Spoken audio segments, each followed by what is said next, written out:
Boxing. A respectable sport where two use their fists to see who's got the ultimate glory. It's even a sport that's had its share of controversies over the years. And in a world where no one will ever beat Mayweather, lies a small subgenre of boxing, if you want to call it that, and that subgroup of these fist fighters who now share the same stage as some of the greats are called YouTubers. So if you're here, let's take it to the start and learn about the history of YouTube boxing.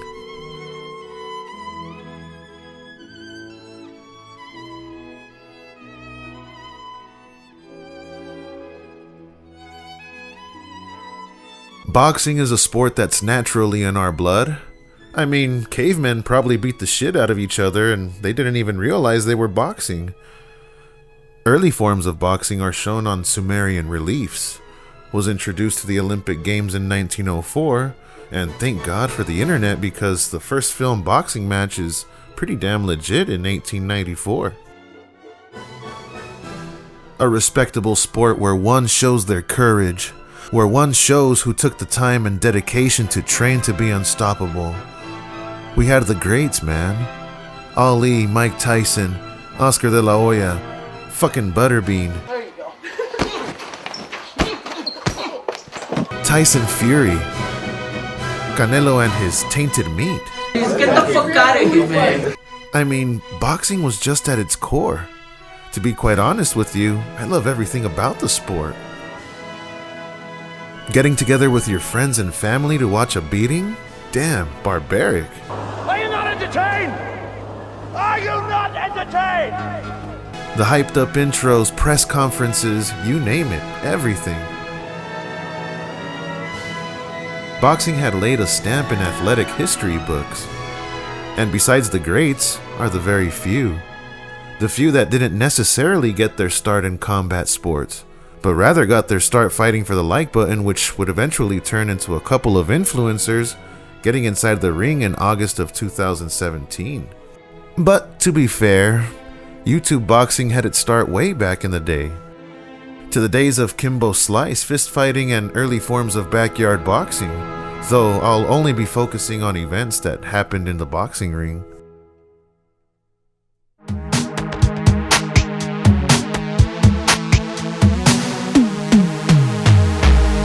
The rise of influencer boxing came on August 2nd, 2017, when YouTuber Joe Weller posted a friendly boxing match with fellow tuber Theo Baker for the vacant World YouTube Boxing Championship.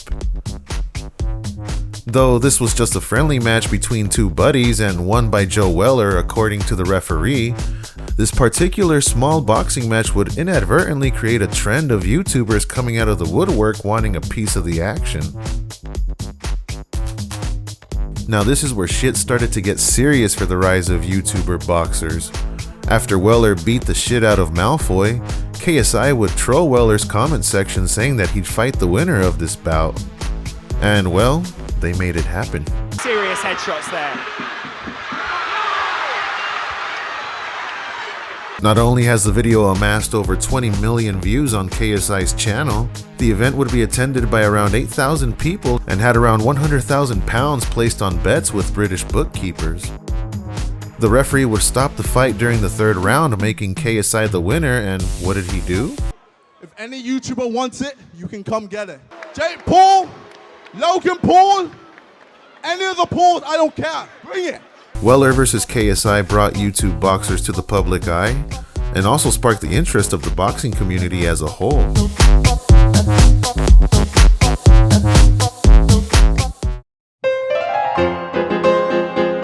Now this is where I was first interested in the world of YouTube boxing, maybe because the mighty algorithm blessed it all over my YouTube feed. But I thought, oh great, I'd love to see some big YouTubers kick the crap out of each other. Especially Logan and Jake Paul. Imagine if they fought against each other and they actually win at it. That would be the greatest wish come true, Genie. But the mighty Genie offers something closer to that.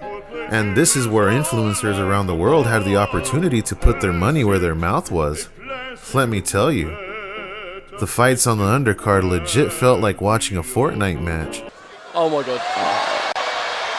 I'm not convinced by Momo's sort of... Even the press conferences for Jake vs. Deji and Logan vs. KSI felt like they wanted to mimic certain press conferences from the year prior.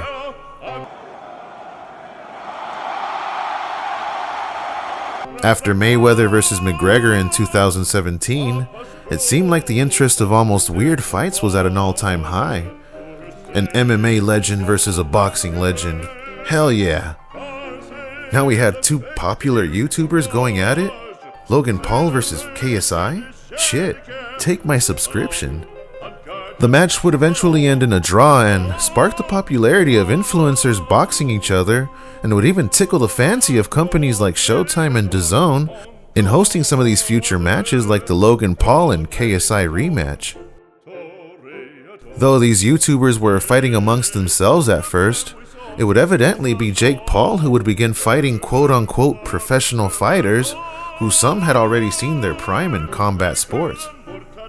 Jake Paul eventually fought his first professional bout against fellow YouTuber Anderson Gibb, if that's how you say it, in which he would win, and fought NBA player Nate Robinson in the Tyson Jones undercard.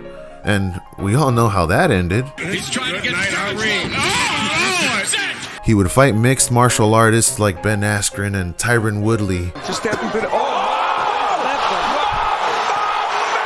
And even freaking Anderson Silva.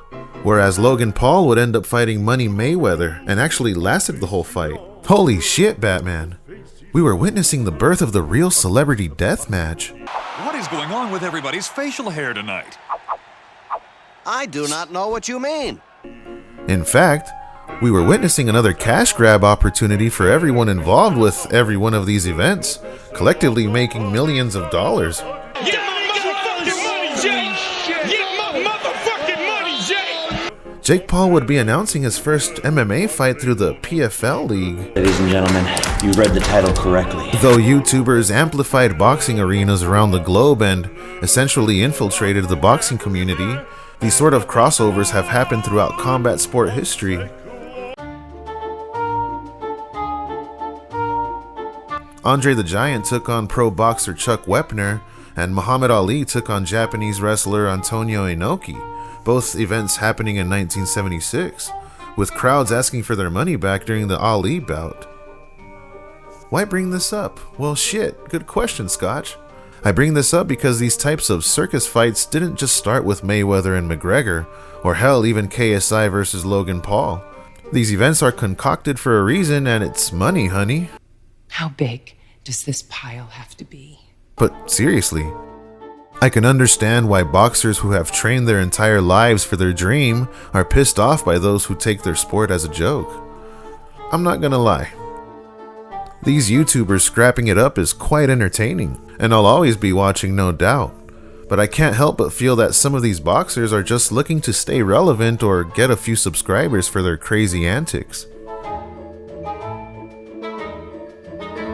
If you stuck around, here's a thumbs up to you. At the end of the day, these fights bring some sort of attention to boxing and the world of combat sports, whether negative or positive. I miss the days of being excited for a fighter or someone up and coming who's nothing but original. Honestly, it's hard for me to get excited for Jake Paul. Hell, I stopped being excited for Mayweather fights after a long while of him just running around the ring. But I am excited about where the fighting world will be headed to, and if YouTubers boxing is the closest thing to celebrity deathmatch, I'll be here from the get-go.